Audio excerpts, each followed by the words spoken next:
Hello, welcome to DevOps Underground. We'll wait a few minutes for people to join.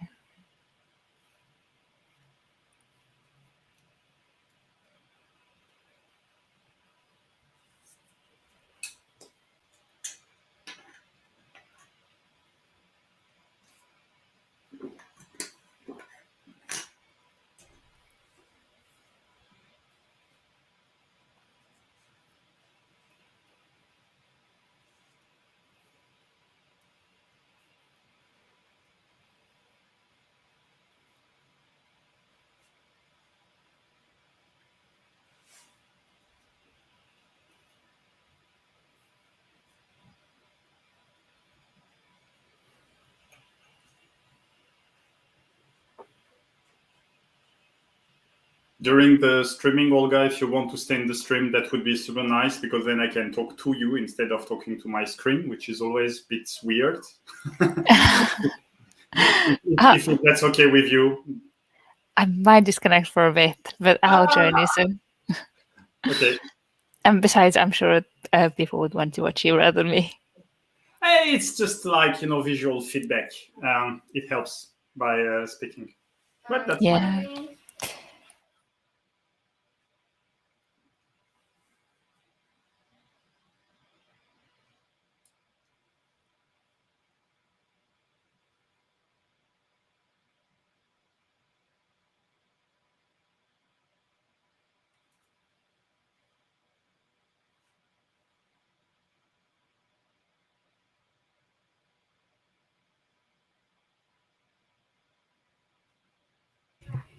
All right, let's start. Welcome to July Meetup. Today, Nicholas will tell us about Kubernetes operators. Nicholas, can you tell us a little bit about yourself? How did you come to work with Kubernetes? So I'm Nicola Frankel. I've been in IT for 2 decades. I'm mainly a Java developer, but like it's hard to ignore the cloud and DevOps and all the stuff that goes around. And actually, I wanted to understand how it works. So let's say I don't have any like formal computer science education, and so I learned by doing.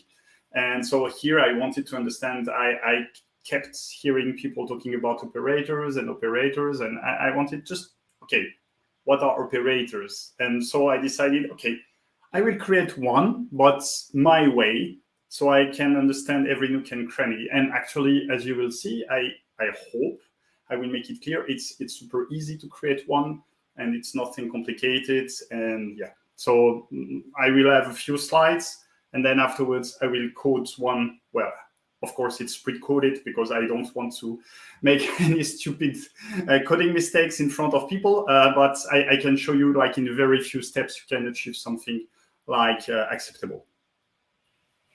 Wow, very exciting. I can't wait to hear it. The stage is yours. Thanks a lot. So hi folks, thanks to be here for this talk. I work for a company called Hazelcast, and though I won't be talking about Hazelcast, just we have two products. One is an in-memory data grid, so we can store state in memory, and the other is streaming this data. And right now is a very exciting moment for us because we are doing the merge of those two products together, so you can have both like data at rest features and data in motion features. Anyway, my talk tonight is about Kubernetes. I don't know if there is a feedback system. I hope there is. I hope that Olga, if you can like interrupt me at any time to ask any question, I will be very happy. So I assume you know about Kubernetes, even barely, and that's perfectly fine. Basically, you can think about Kubernetes just as a deployment platform for your containers. And in general, this is the slide that is used the most in most like introduction to Kubernetes, the Kubernetes architecture. And we can see already in this slide that there is this API server piece that is like always in the middle of everything. So basically, every time you want to interact with a cluster, you need to talk to the API server. And the API server is not only is the entry point and does validation and talks to the database, the etcd, and everything. So it's just what you want to talk with. And how do you talk with the API server? Well, everybody uses kubectl. And how do we interact with the API server with kubectl? Well, there is a dedicated command line. But let's get a bit more verbose. So you see I have this dash v6, and it tells us that Kubernetes to be a bit, the kubectl to be a bit verbose about it. And if we add this verbosity, we can see that, hey, we have GET requests to HTTP endpoint, and we have several of them. So when you do GET pods, you have this like dance between the command line and the API server, and you can trace everything. And of course, if you are interested into going a bit deeper, so we can increase the verbosity level. And then we can see like even better, we can have the headers, and we can see the payload, and actually the payload is JSON. So how do we interact with the API server? With kubectl, and kubectl uses REST and JSON. So that's the basics of how we can try to like hack our own controller or operator. And now I've got, of course, my machine is not that fast. Yes. So we have this notion of controller, and you probably are already familiar with controllers. Controllers are like control loops that like watch the state of your cluster, and then they can act upon the state. So either they notice that, for example, you had a deployment of 3 pods, but then you are only 2 living. So, hey, we must get back one pod. Or you tell it, hey, yeah, just increase the size of your deployment, and then you don't have enough. And so this is just a control loop. It checks the state. So there is this like desired state, and it checks the desired state. It checks the current state, and it tries to move the current state to the desired state. And every one of those controllers has a dedicated task. So of course, you know about the deployment controller, you know probably about the job controller. So most of what we are using is managed by a controller. And what we are familiar with are controllers that are located in the control plane, so inside of like the ivory tower of the cluster. But actually, a controller can run from anywhere, because if the definition of a controller is being a control loop, and if I've shown you that with kubectl, you could ask about the state and you could like do something to the state, nothing prevents you from having this controller sitting outside of the cluster. So anywhere, you don't need to be in the control plane.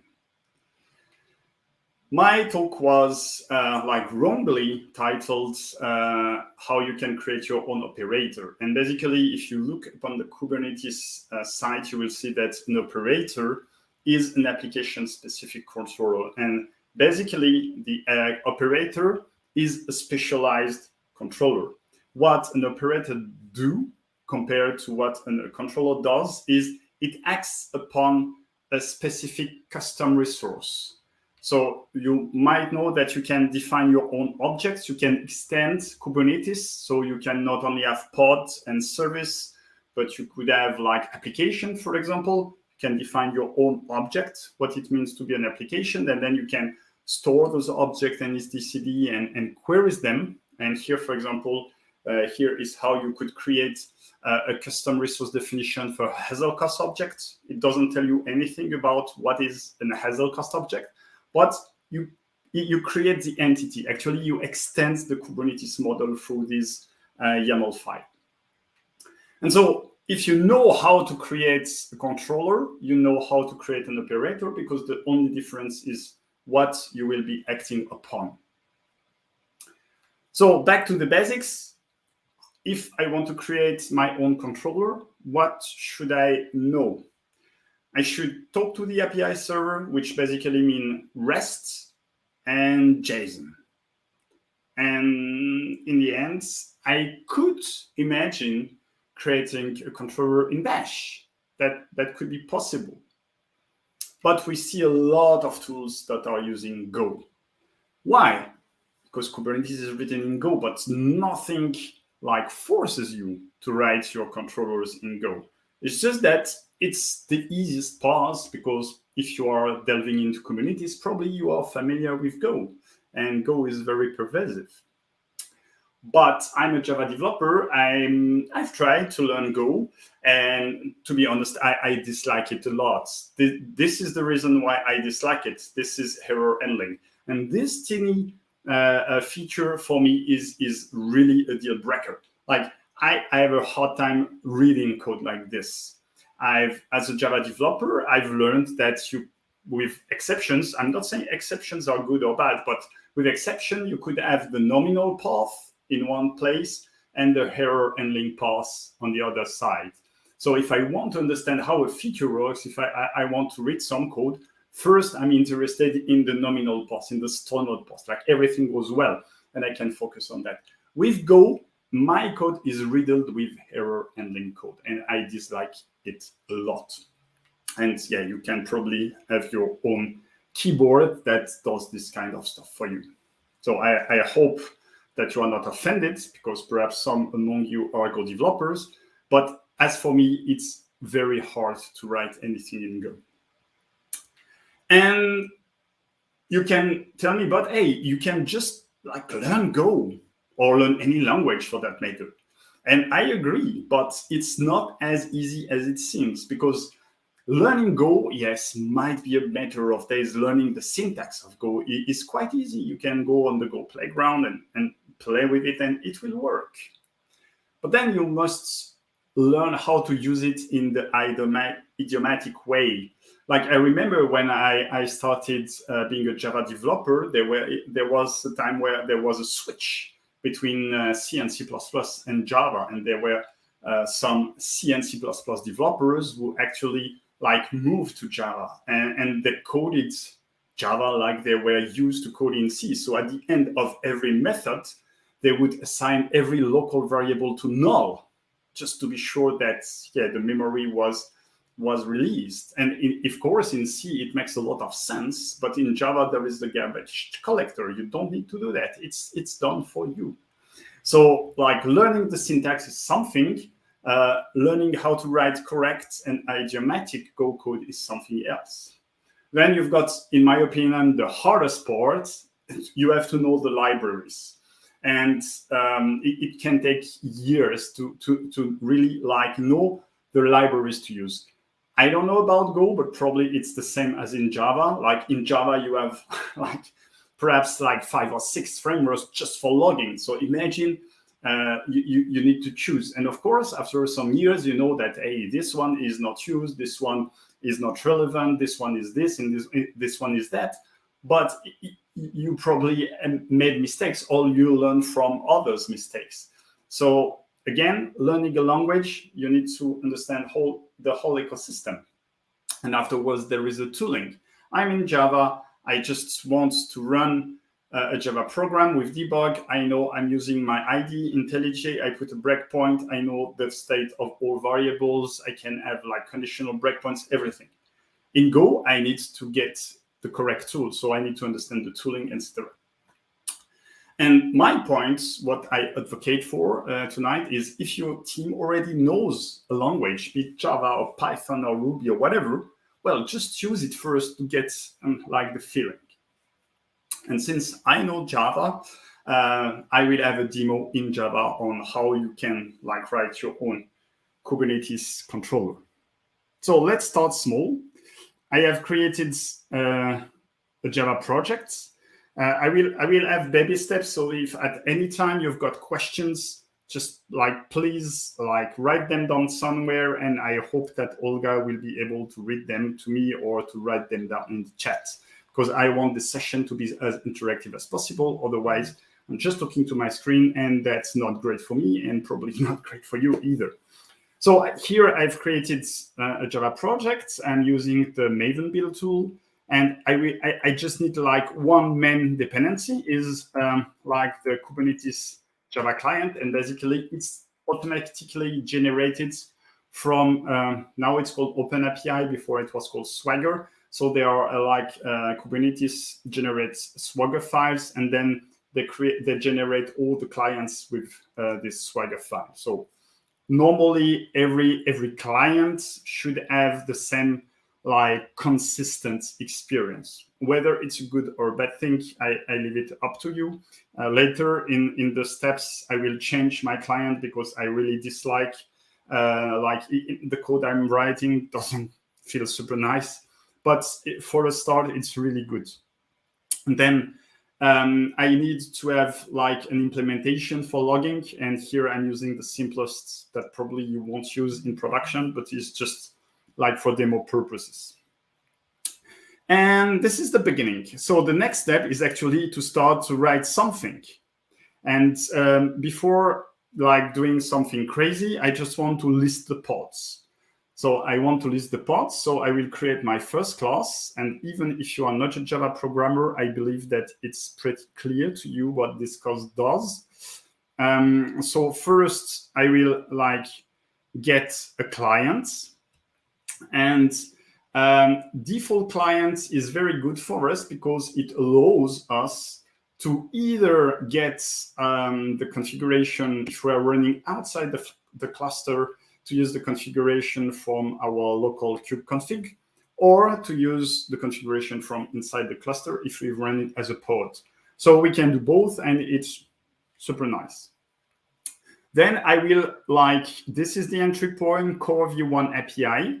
And from this point, from this entry point, I can like list all, like, well, this is pretty self-explanatory, list pods for all namespaces. And you see, that's what I dislike is I have this like super long method and all parameters are null, but because it was automatically generated, well, I need to use this method, so I need to pass null. Not great, but it works. Then I will get the items. Perhaps it's a bit small. I will get the items. I will use like the Java 8 streaming ability to transform a collection into a string. Then I will map every element to get the metadata. From the metadata, I will get its name, and then I will log it.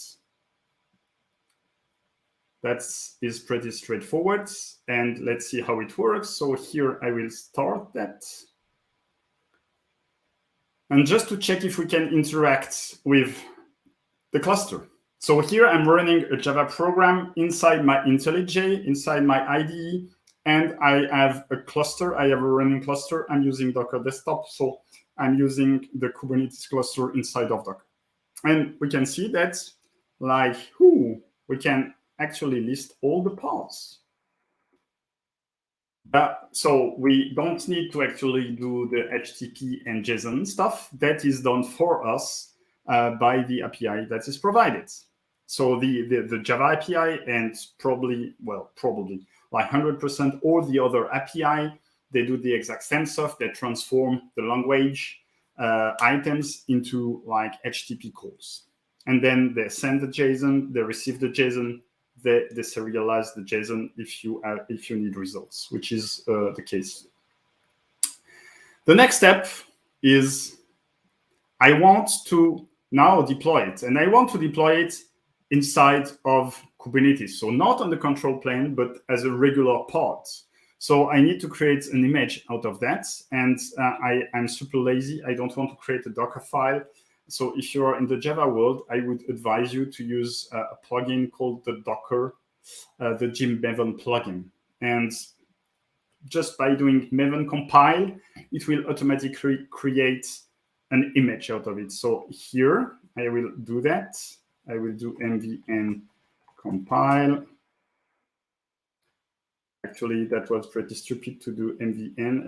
I have a Docker daemon. I have a Maven daemon running. I should have used it, but anyway, now it's done.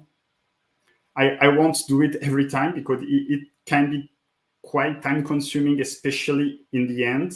But here it must be pretty fast because normally I should have every image, unless unless the image has changed since this morning, which doesn't seem to be the case. So right now I'm like creating the image, and the image is loaded into my local Docker daemon. So that's the end. And normally here I should do Docker images grep JVM. And I have this version 1.0. And of course, you can see that I did Kubernetes like a long time ago, 51 year. That's the prom of the JIP. Well, that's the default configuration of the JIP plugin. It doesn't use timestamps. So you can, of course, force the timestamps, but by default, it will be like super, super long ago. And probably it's like on the 1st January of 1970. So we have our image. And what we need to do now is we need to deploy it. So though I'm quite lazy here, I didn't find any way to do that easily. So I need to create a YAML file. And just to be sure, I will create the namespace, though I've created it before, but now I'm sure I did. And I can deploy this operator. Well, it's not an operator yet. I can deploy just the container. And here, let me do that.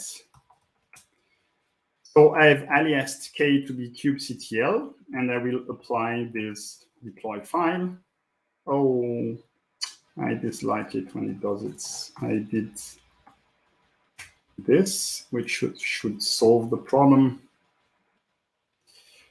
So kubectl apply -f deploy. K get pods w. That w, one character too much.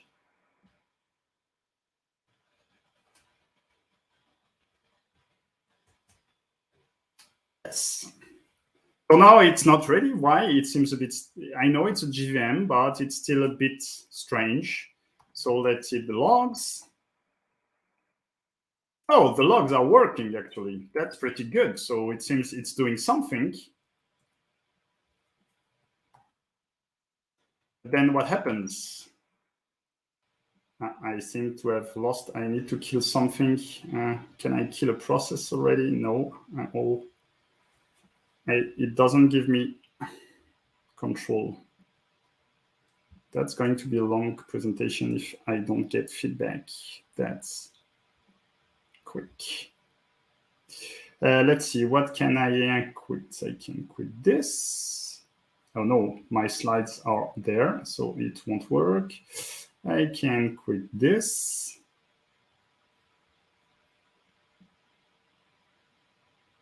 It's probably my antivirus which is playing a VOC.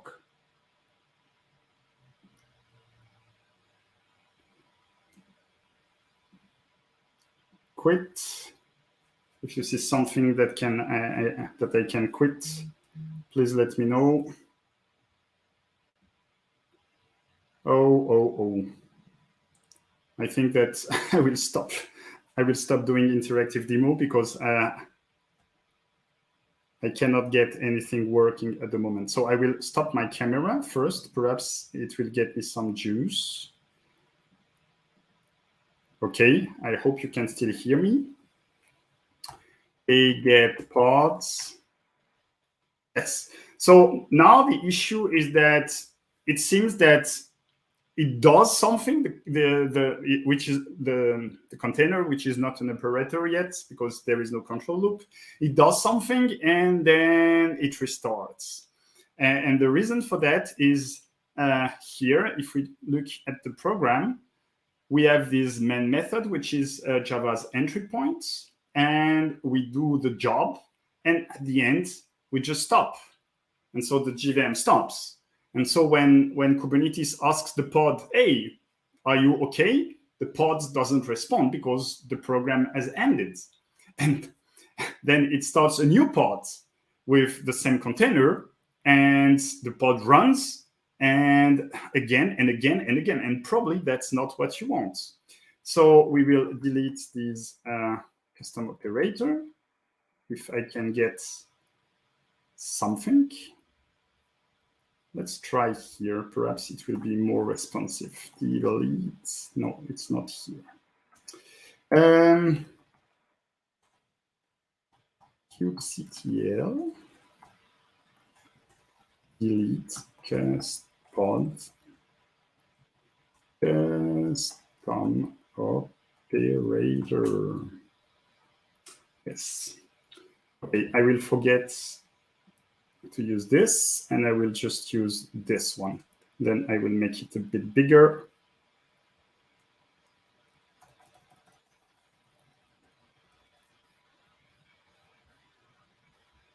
But not too big either. And then I need to go on the right place, which is the JVM operator. Good. For the next step, and again, as I mentioned, I will try to avoid doing too many interactive operations, is to loop over the main codes. So the idea is just to create a stupid like for loop.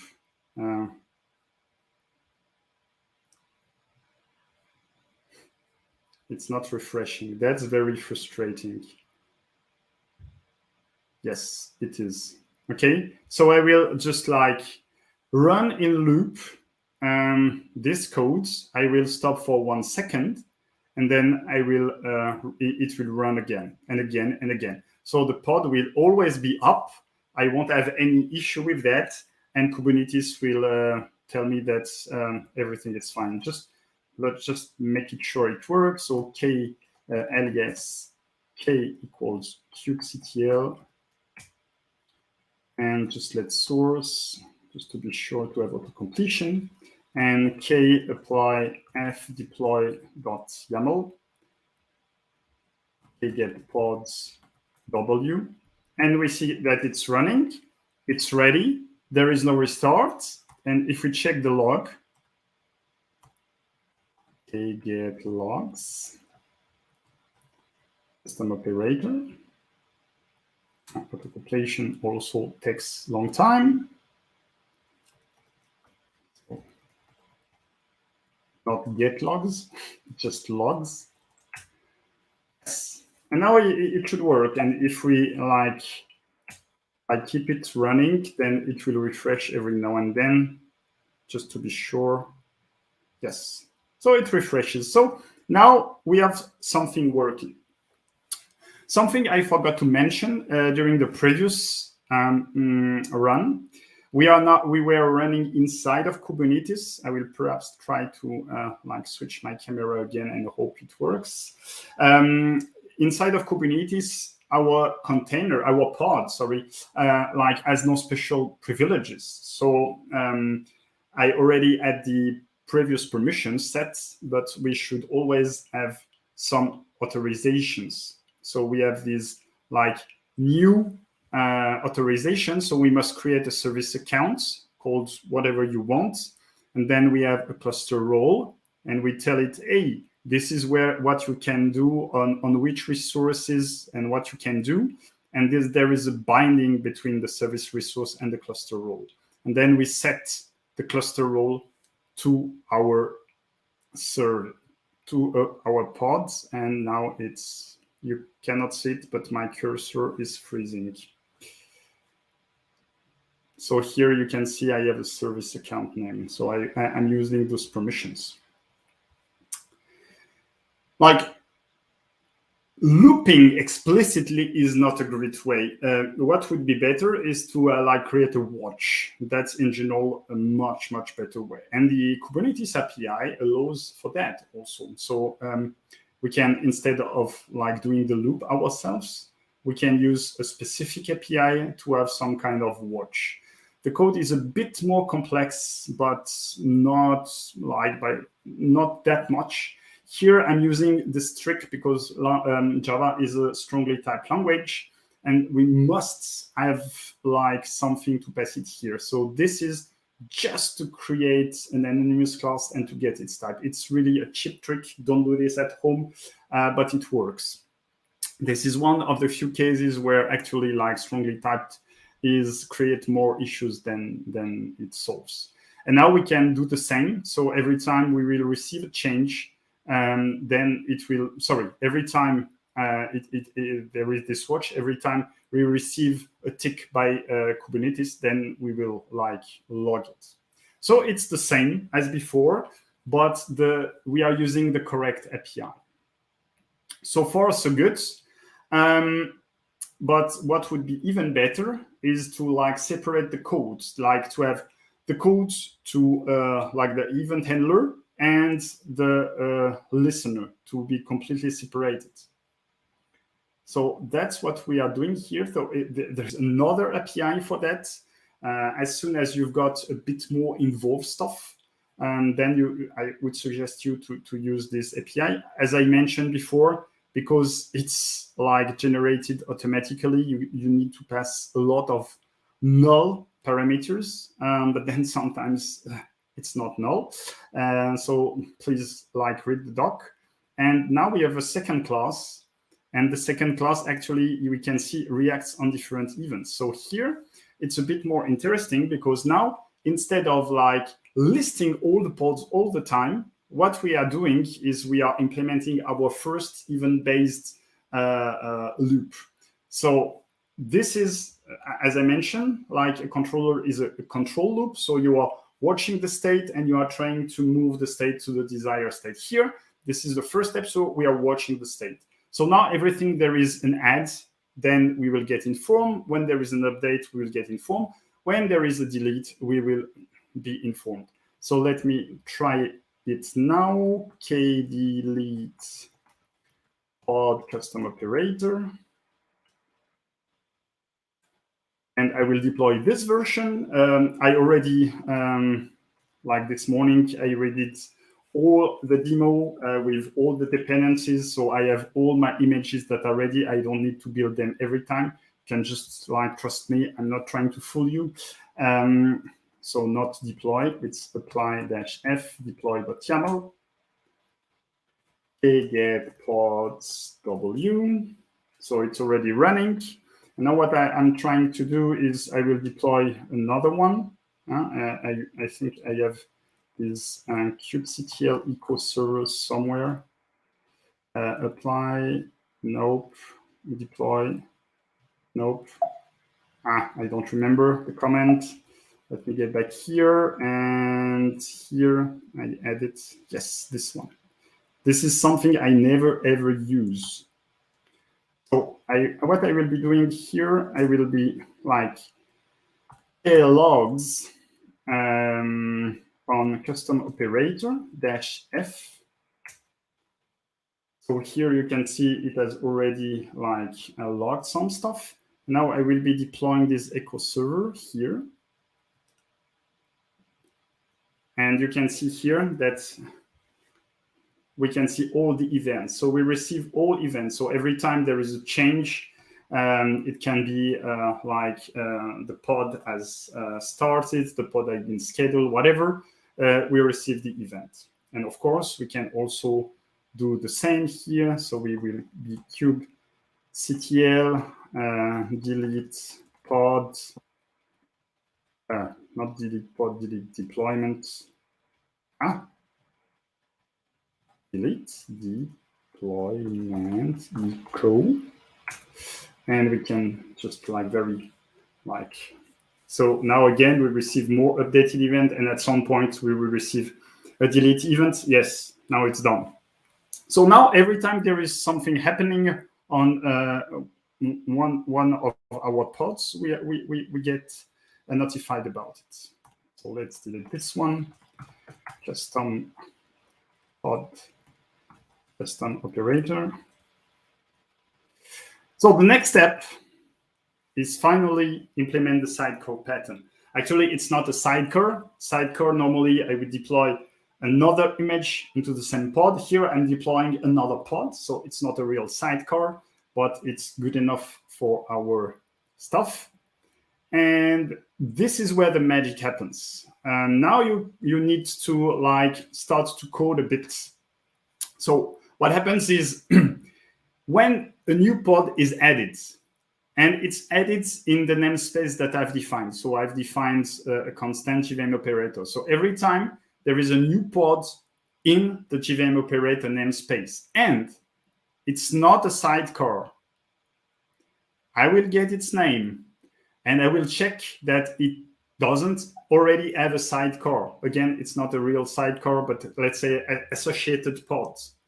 Then if it has no like sidecar, I will create sidecar. Otherwise, I will tell, hey, it's already existing, that's fine. When it's updated, I will do nothing. And when it's deleted, I will also remove the sidecar. So of course, I have methods to help me.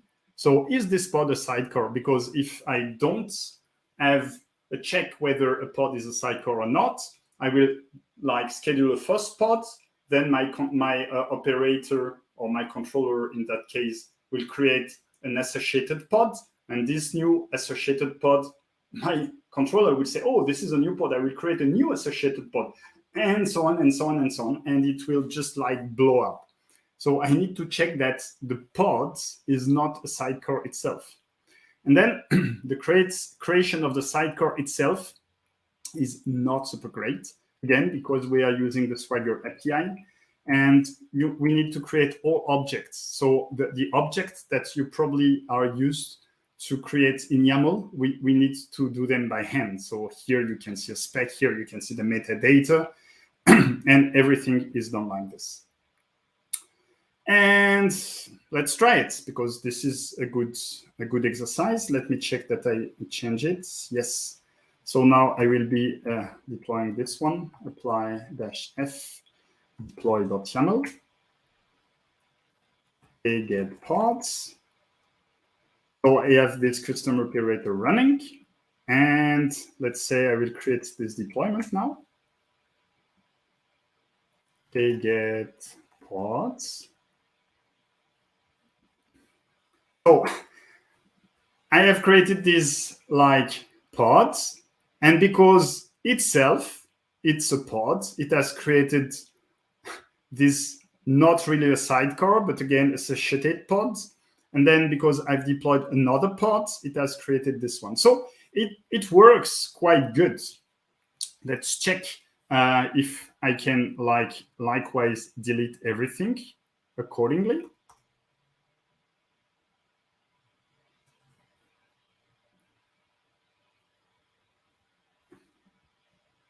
So I will get the pods and watch the pods how they get deleted. Perhaps it will be very fast. So it perhaps already has been done. So first, it's terminating the echo pod. And then afterwards, yes, now it's terminating my associated pod. So my onDelete works. And after some time, what will be left will be my custom operator and Hazelcast custom operator. Now, the problem with that approach is that if I'm deleting the Hazelcast custom operator, normally I should have only 2 pods now, yes. If I delete this operator, okay, delete pod, actually, since I'm deleting the pod that will delete this sidecar, this one will stay. So that's not the correct approach. Okay, get pods. So I need to delete it manually. That's not what I want. So instead of doing something on the onDelete, what we can do is use the ownership concept of Kubernetes. So we can say, hey, this pod is owned by another pod. And so every time I will delete the main pod, it will delete the owned pod. Here, this is the owner reference that I'm doing. And so when I deploy this sidecar, I will say, hey, your owner is the main pod. And so it's now up to Kubernetes to delete the owned pod when the owner gets deleted. Let's check that I'm on the right. Yes. And now I can try it. Okay, apply -f deploy YAML. So now I will create this operator. It will deploy this sidecar, which is the same behavior as before. Get pods. So it takes a bit of time. I will -w. Yes, now it creates the associated content pods, the sidecar. And now I will delete the main one. So delete pod custom, not this one, custom operator. And at this point, it should also delete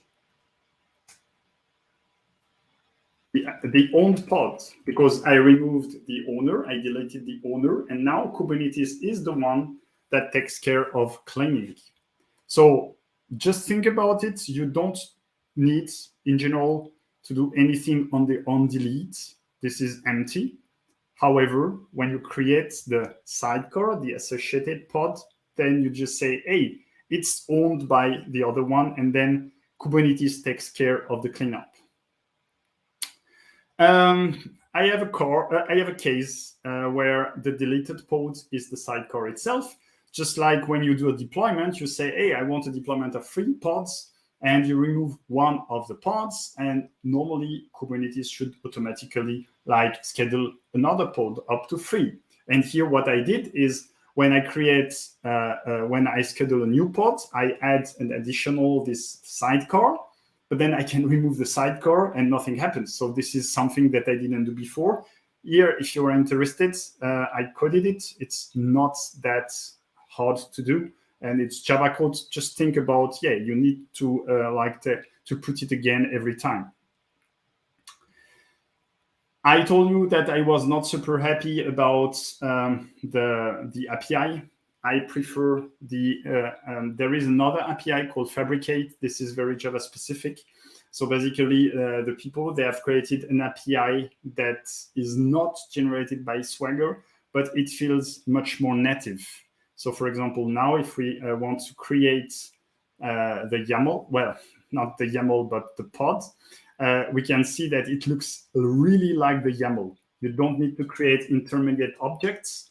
And with a bit, and I say a bit of tags and formatting, then you can already have your YAML. So here you have metadata, here you have -name, here you have the namespace, here, everything looks like the YAML. So I prefer this much more than the generated one. On the opposite side, the problem with this approach is it's not generated automatically. So when there is always a slight or a larger delay when the Kube API gets updated, they won't find their way directly into this library.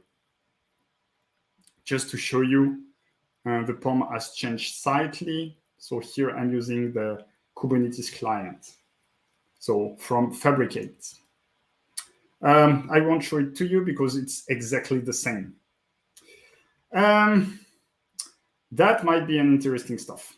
So far, we have created a lot of images. And the problem is we embedded the JVM. And as you might know, as you might have heard, or even if you have experienced it, the JVM is not super friendly for cloud environments because the JVM takes time to start, and the JVM is memory hungry, and just for the size of the image, it's not that great. So great JVM. And let me make it a bit slider like this, so it's nicely laid out. Oh, not. I would just like to have it in one line every time. No, it's not. Yes. Now I can make it a bit bigger. And here, the tags that are of interest to us are those ones, the 1.0, 1. Blah, blah, blah. And you can see all of them are about, not this one, 200 megs. 200 megs 30, which is a lot. Again, it's only the container size, but it will consume much more memory. It will be slower to start up. That might not be great. So remember what I told you, if you are comfortable in Java, then write your stuff in Java. But for many people, Java means the JVM. And then if you go to your engineering manager and tell him or her, hey, look, now we can have operators. They are about 200 megs, and they will take like up to 1 gig of memory. And well, it's not going to work that well. So what can we do better? Well, let me tell you about something. Again, that is Java specific, but I believe it might be interesting to you. I don't know if you are working with the JVM, but I want just to have one slide about GraalVM. GraalVM is actually is a bag of tricks. One of the trick is it's a standard JDK, so you can use it like any other JVM, like now it's Adoptium. You can use it like Oracle JVM. You can use it like any other one.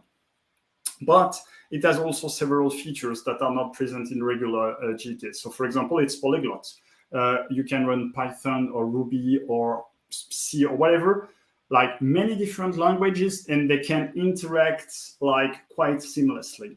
And this is achieved because all of those languages, they are implemented using a dedicated framework called Truffle. So there is Truffle Ruby. The Java version is on Truffle, and I don't know the exact name of the other language implementations with Truffle, but basically they have specific implementation. Still, it's not that interesting to us yet. What is interesting is something, again, part of GraalVM called Substrate VM. This Substrate VM stuff does ahead of time compilation. So instead of having your jar that is just bytecode that gets first interpreted by a core JVM and then compiled to native code by a hot JVM, then you've got directly native code. So you give it a jar and it spills out a native binary. And this is pretty good because then it's a native binary. You don't care about the JVM anymore. You can write in Java, you can produce bytecode, and then this bytecode is compiled to native code. Compilation process is a bit long, I would say. So you wouldn't do that as part of your normal dev lifecycle. And also the problem is in order to do that, GraalVM has to run the path. So it will go through main and it will check all the passes that are executed. And all the passes that aren't executed, that are not found, are removed completely from the image. And the problem is that most Java languages, they don't have like direct dependencies. What you do in general, you do like some kind of class loading, like, hey, if this environment variable is present, then I will load this class. If this like parameter is present, I will load this class. And so what we are doing stuff at compile time, whereas the JVM does a lot of tricks at runtime. So it doesn't work that well. But you can configure it. You can configure GraalVM to say, hey, I want to keep in the final image this method and this method because I know I will be using them. And of course, for a non-trivial application, it will be hell because the configuration files are very, very long. So what you can do is you can create a GraalVM image with the normal JVM, run the normal JVM in a mode where it will record like every interactions. So every time you execute a request, it will like run the path and will say, oh, this path has been run, I must keep it. And after the run, you will have configuration files. So that's exactly what I do with this step. And so this step, for this reason, is quite huge. The 2.0 step is like 1 gig. But afterwards, I do all the stuff I did. I deploy it. I add a new pod. I update pod. I delete pod. I do everything. And then it returns me those config files. And those config files are just like made for me. And this one, in general, this one is the biggest one. Yes, the reflect. So reflection is the ability of the JVM to ask a class that it doesn't know about, hey, its fields, its methods, its whatever.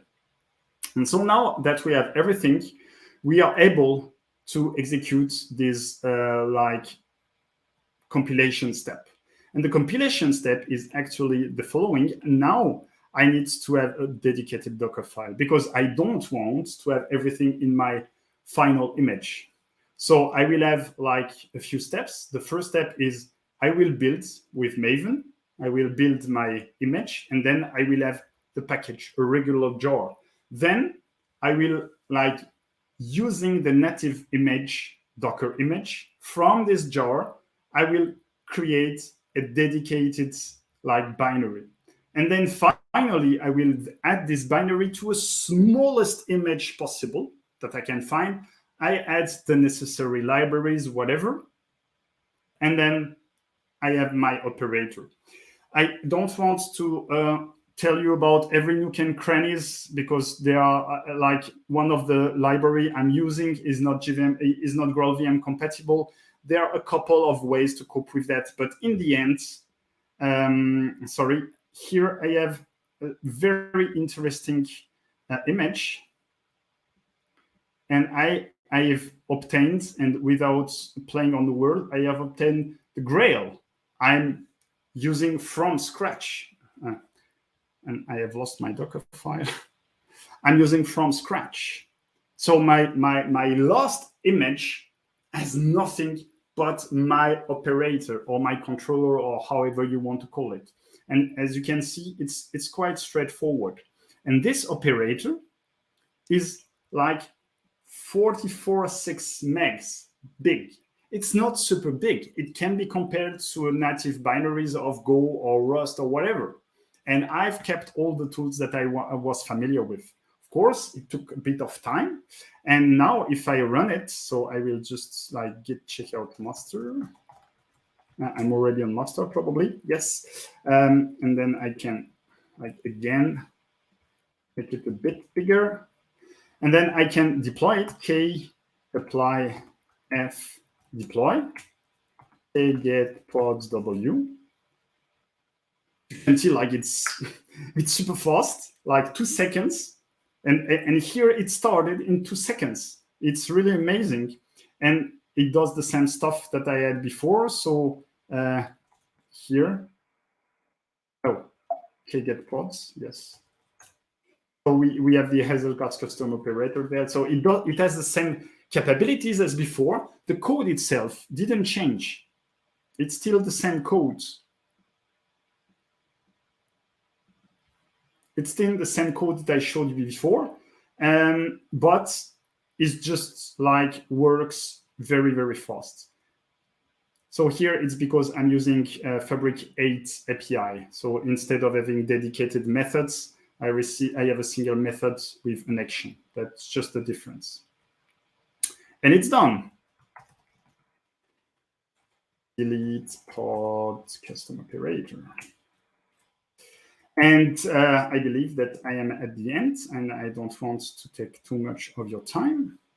So in this talk, I've shown you what are controllers, and basically it's just very, very simple. It's just a control loop that checks for the current state, that checks for the desired state, and try to make the current state the desired state. So you can create your own. I've told you about the semantics difference between controllers and operators. Controllers, they control like regular Kubernetes objects or resources, whereas operators, they control like custom resources. So if you have your own custom resources, if you have your application, Hazel cost, whatever, then you call it an operator, but the mechanics are completely similar.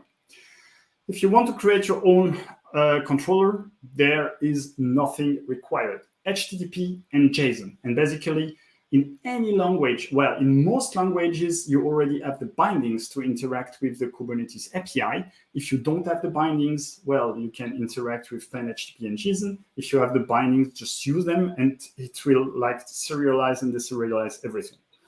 If you're in the Java world, please, just before like learning Go and like taking like months of or years to ramp up, then first use the JVM, get familiar with like the Kubernetes API, and then you can, for performance purposes, you can use GraalVM just to have a native executable in the end. So I hope I got you interested. If you want to read my blog, I blog about a lot of different stuff. Right now it's about Rust. There is also stuff like two weeks ago, I did the same code that I've shown you in Rust, so with less steps because I was already familiar. But you can do the same with Rust, and I believe that actually it might already be here. So if I do Docker images grep Rust, yes. So you can see this is actually a bit smaller, but not by much. It's quite similar. It's acceptable. Let's say that it's acceptable size. So with Rust, the latest version is 18 megs, whereas with Java and GraalVM it's 44 megs, with the same behavior. So like on one side we've got like a new language with new tools with whatever. On the other side you've got Java that let's say I infer you are familiar with. At least I am. But again, you can do the same in Python, in Ruby, and whatever. Anyway, you can follow me on Twitter. That's always nice. I really love it. Otherwise, if you want to check the steps, because I've skipped some of the steps in the favor of brevity, everything is on GitHub. I've refreshed everything this morning. Normally, everything should be working. If at any point there is an issue, please ask me. I also have like on my blog like 3 blog posts about it. They might be a bit outdated, so some of the stuff that I'm saying might be a bit different right now, but yeah, it's just the longest version of this talk. And though I didn't talk about Hazelcast, if you got question of if I got you interested in Hazelcast, you are welcome to join our Slack. 1 hour. Contract fulfilled. Thank you. That was brilliant. I'm looking forward to reading your blog now. Thank you for the links as well. Are there any questions? I can't see any questions in the chat. That's always bad. When there are no questions, it can mean either 2 things. It was the most brilliant talk ever. There is no question. It was like crystal clear. Or it was the worst talk ever, and people don't want to shame me publicly. So please ask just one question. Just one. Sometimes people are just a bit shy about asking questions in public, especially when it's recorded. Come on, don't be shy. I mean, what should I say?